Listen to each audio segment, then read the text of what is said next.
What's up, A-listers? Welcome back to another video. Today we're having a seafood boil with some butter sauce, and I just threw a bunch of seasonings, kind of like a be-love sauce, but I don't think I had everything. I didn't want to go look up the recipe, but I just threw a bunch of seasonings in there. We have some crab legs, potatoes, hard-boiled egg, corn, and shrimp. These are king crab legs.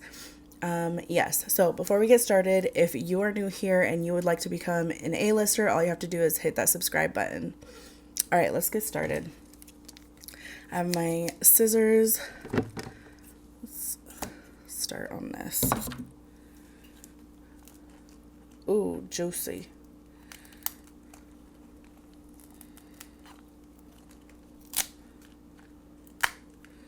Okay, I know that some of you guys do not like crab or seafood in general, so I'm sorry, but if you come back to the next video, I promise there won't be seafood.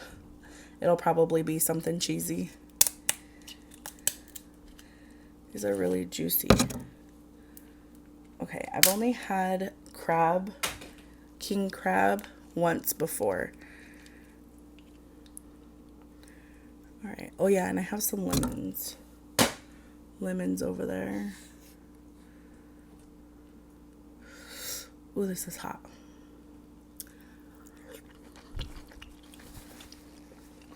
I have a compost bag down here, so I'll just be throwing everything in here.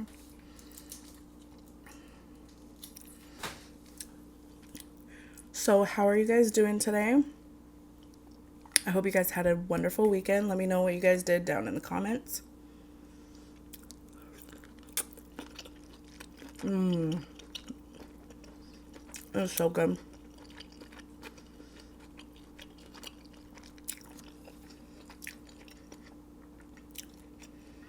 I cut the onions. Not so small this time. To drink, I'm having a Coke.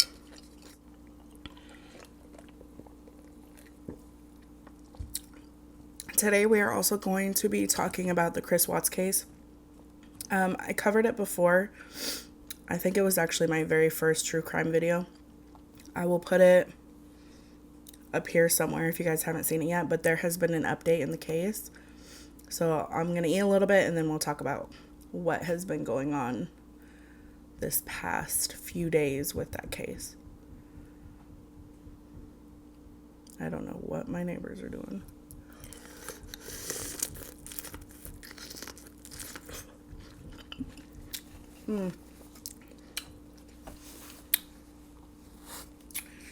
It is so hard not to get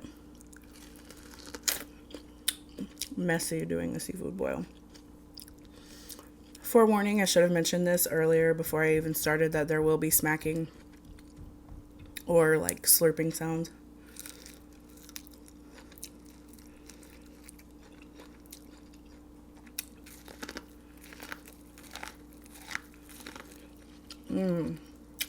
So good.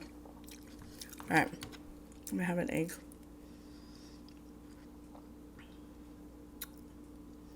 My last seafood, I smothered it with be-love sauce. Oh my god, it was so good. And I tried the eggs for the first time. With the sauce.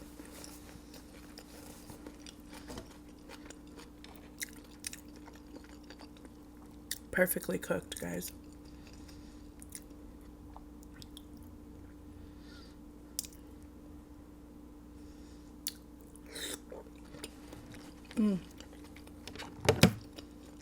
I have red potato.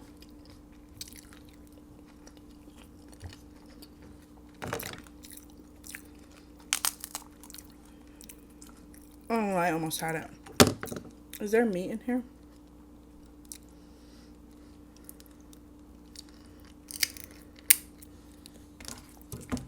I have no idea. Yeah. I need to keep my eye on the time because I can only record for half an hour at a time before it just like stops recording. Even though there's more space, I don't know. If you guys know if it's even possible how to record for longer than 30 minutes, let me know in the comments. Please, it will help me out so much.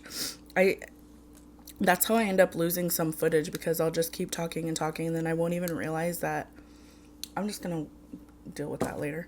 I won't even realize that my camera stopped recording.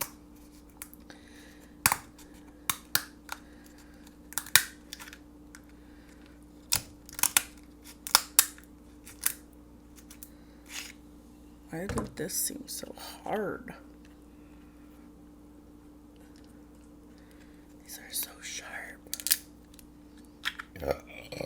Oh my gosh, excuse me. Should I leave that in? I don't know. It's the soda. Nope, I'm not gonna be able to get it out good.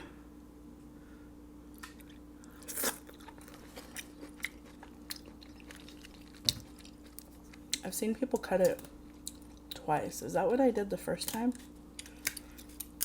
I don't remember.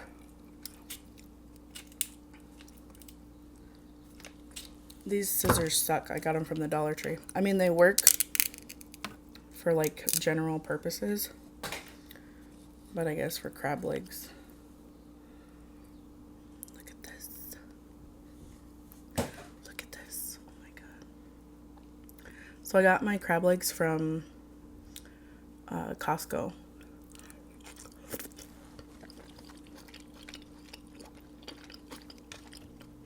What you see here cost me $60.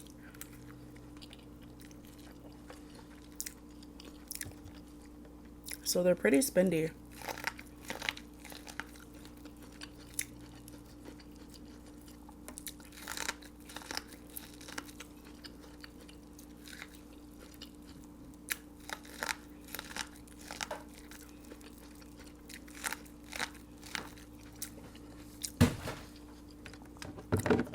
All right, let's have another shrimp.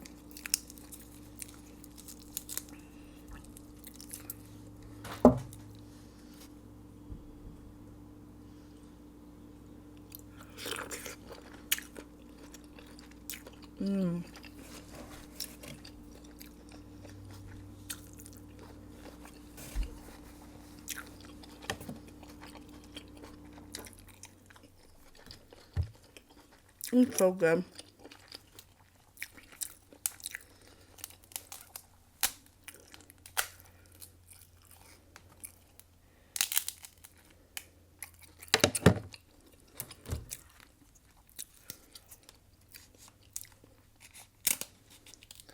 Okay, so Chris Watts is the guy the monster that annihilated his family in Frederick, Colorado. He is now in prison for killing his pregnant wife and 2 daughters.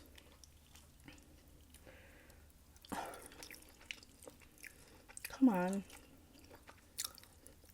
This is so sad.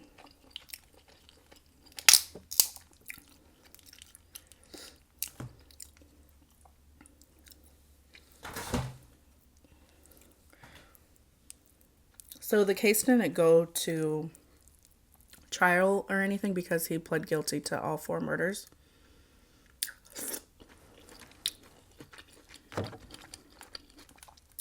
But we were notified, we as in like the public, were notified that there was going to be 5 hours worth of audio released. The CBI, the Colorado Bureau of Investigation,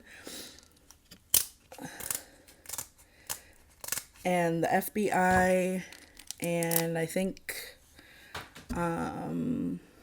somebody else, I'm not sure who he was with, they visited Chris Watts in prison back in February. Is it just me or is it the crab? Oh. It's probably just me. Sorry.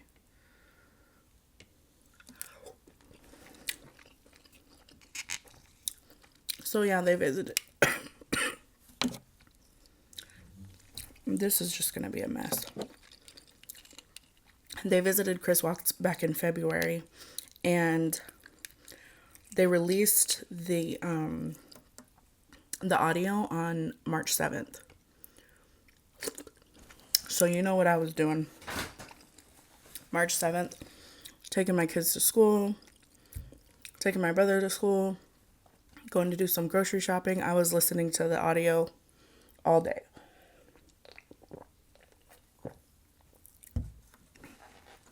I did have to pause here and there, but I ended up listening to it. I think I might have fallen asleep for maybe 30 minutes, but I didn't like go back and listen to it. I think they were just talking about his childhood and how his dad did drugs.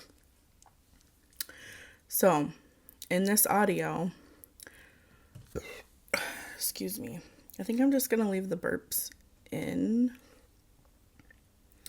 I don't know, we'll see.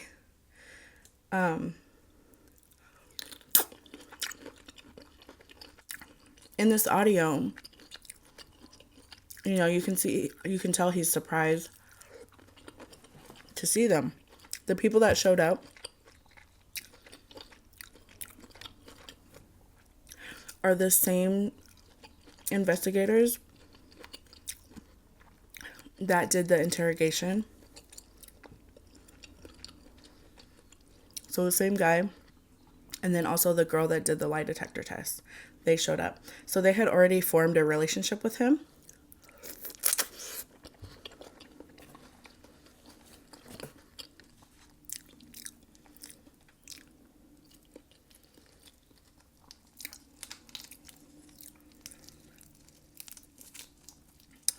So they get there and they basically just explain, you know, how the case was, you know, pretty much just stopped after they left.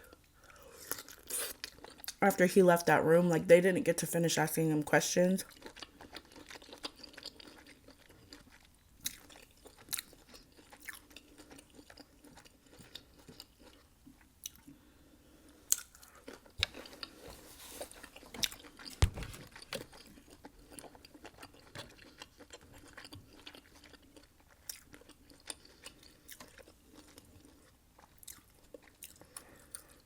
And I mean, there was still a lot of unanswered questions, like how he did it, when exactly he did it,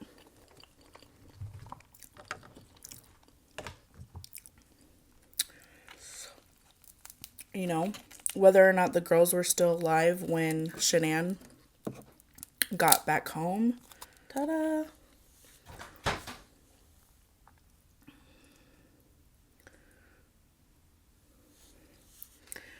Okay, so they showed up and, you know, there was a lot of unanswered questions.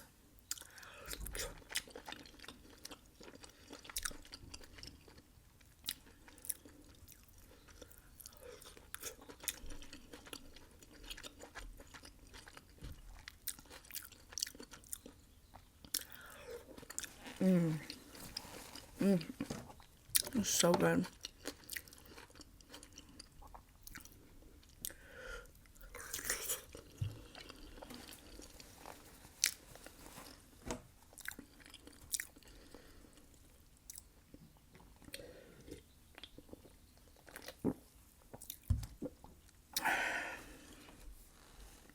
So, after like some talking about how jail life has been and everything,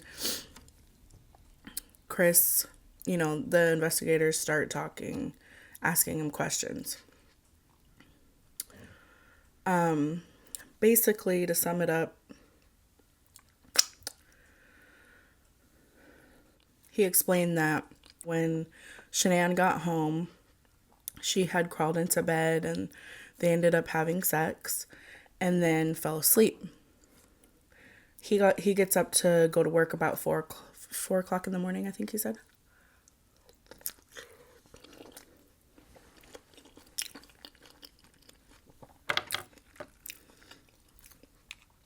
He gets up to make his lunch, get a quick workout in, and go to work. But he said that he knew that Shanann knew about the affair. So I don't think they talked about it at all, but he had a feeling that she knew. And so he basically woke her up and was like, we need to talk.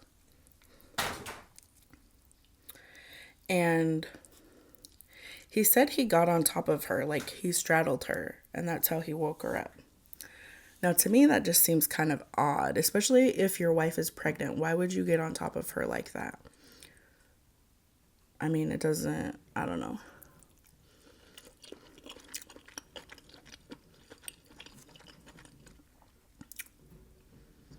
So he said that basically they're not compatible anymore.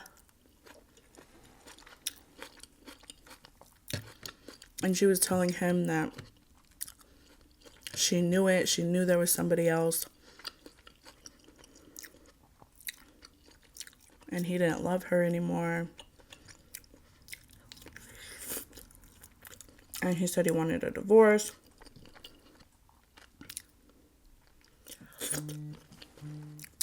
Look at this one. He basically told her that he wanted a divorce. And she told him that he wasn't ever going to see his kids again. And that's when he lost it and strangled her. Okay, so I got that crab out. So yeah, he got on top of her and he strangled her. And I guess, according to him, Bella came in the room. Bella is the oldest of the 2 daughters. And she asked him, what's wrong with mommy? And he told her, you know, mommy's sick. Or she's not feeling good. Something to that extent.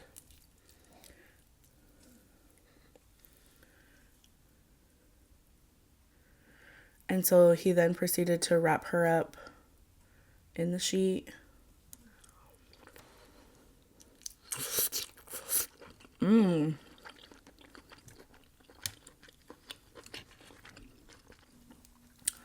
That's good.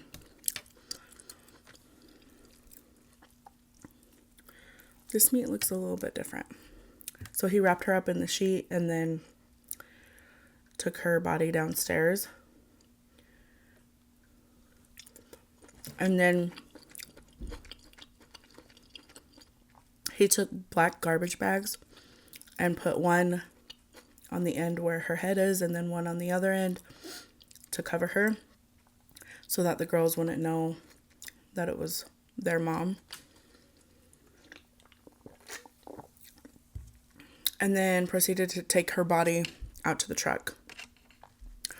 And then that's where you see it's caught on camera multiple times. He went back and forth from the house to his truck, loading what we now know for sure was Shanann's body.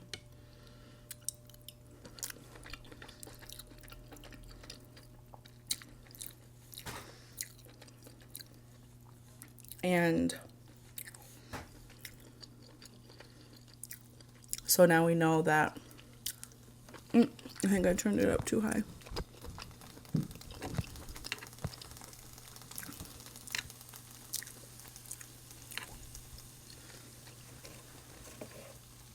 So now we know that the girls were alive when Shanann got home. So he then proceeds to load the girls into the truck. They were both still alive. And you know where he put them? This disgusting human being.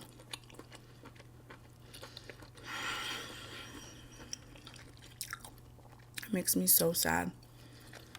It's just so horrible.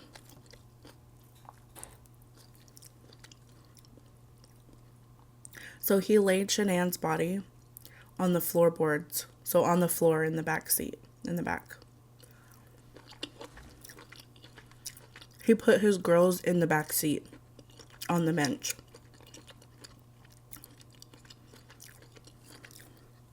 No car seats.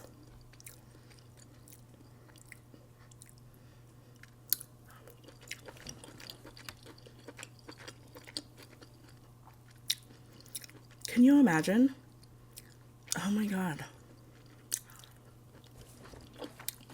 They had a blanket and I believe a stuffed animal.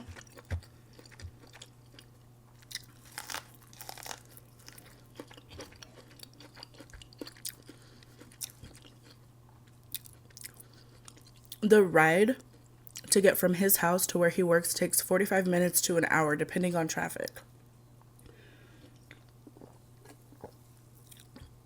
I think that day, according to GPS, it took him about 45 minutes. Those girls were in the back seat with their mother at their feet.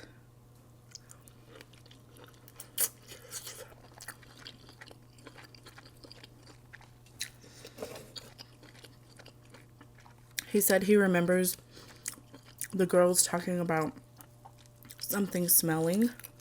Well, most likely, he said he didn't know what it was, but most likely it was Shanann, because, you know, when people die, they defecate. I'm sorry, TMI. But yeah, that's what the girls were smelling.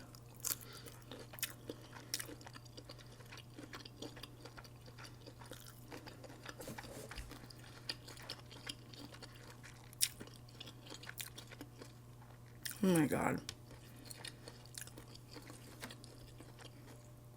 He's even more of a monster when I tell you what he did next.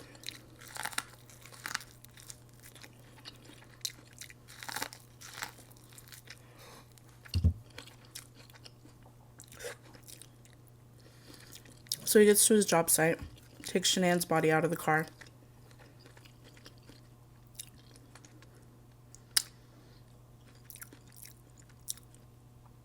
And then proceeds to go to the youngest, Cece, put the blanket over her head and smother her. Takes her out of the car, walks her up to the oil bins, puts her in one of the oil tanks.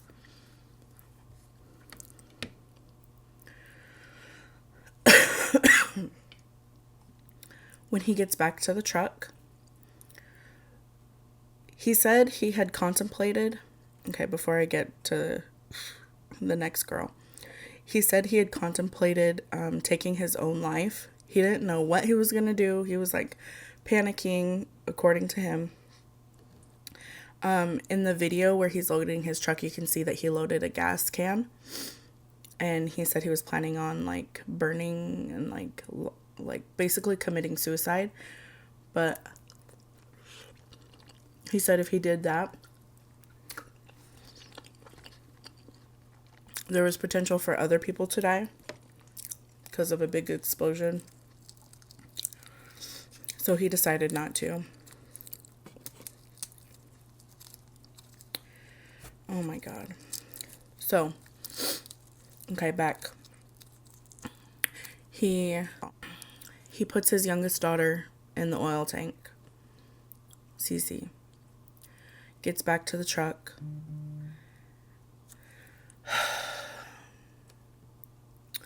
And mind you, Bella, she saw her dad kill her younger sister right next to her in the back seat. So he gets back to the truck.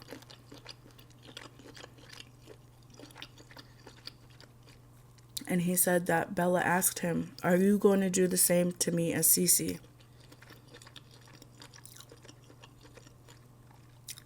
He said he doesn't remember what exactly he told her. But he then put the blanket over her.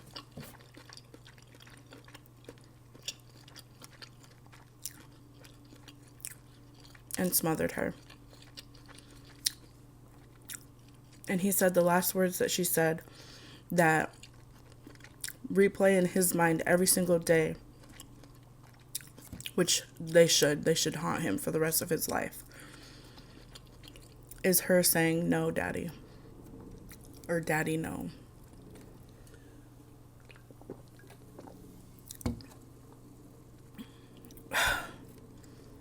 It's just so sad. He said he felt her. So Bella is the one that in the autopsy showed signs of fighting back. Why is there a helicopter above me right now?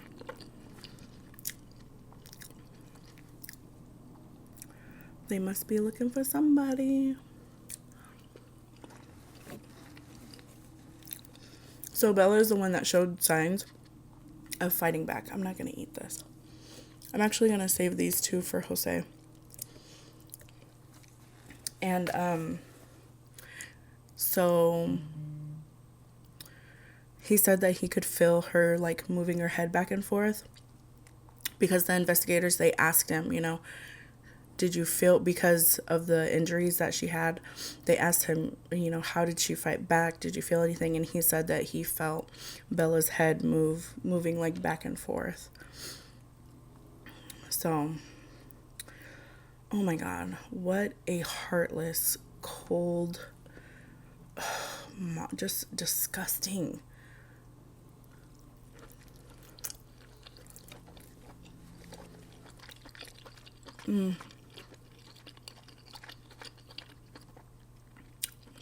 It's just so sad.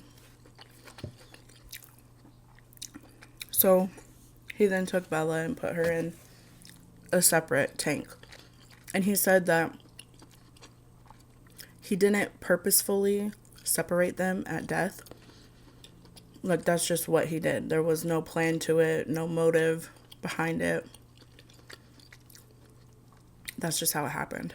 And then after that, he went and buried Shanann. Shanann, according to him, hadn't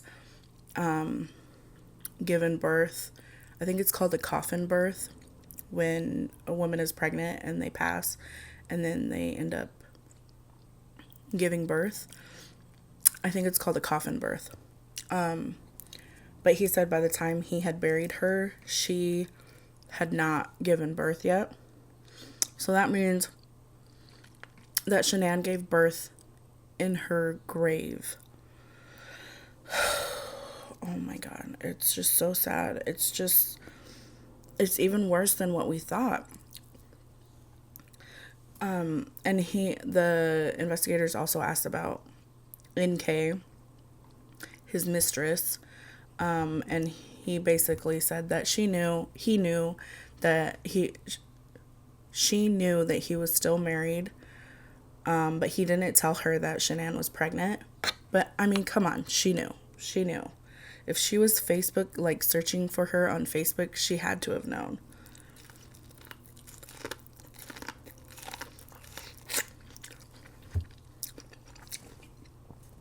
But he said that she probably lied just to save face. So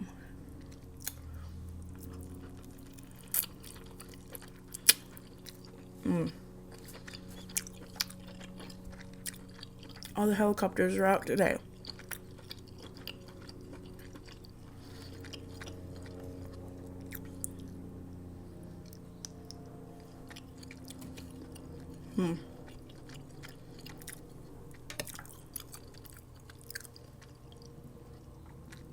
So yeah, I mean, there was a lot that was said, a lot that they talked about.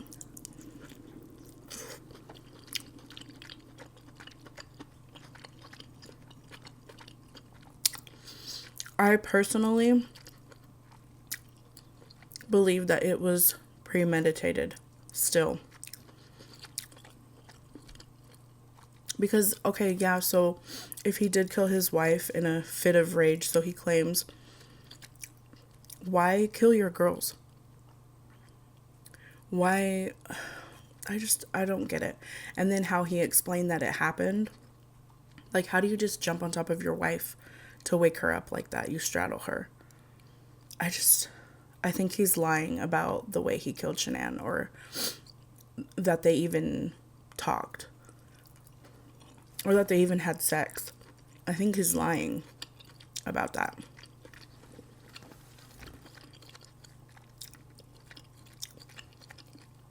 Dr. Phil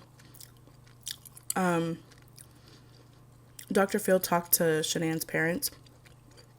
I haven't watched the episode yet. I'm probably going to do that after I'm done here. But it's just so disgusting. Like, it's...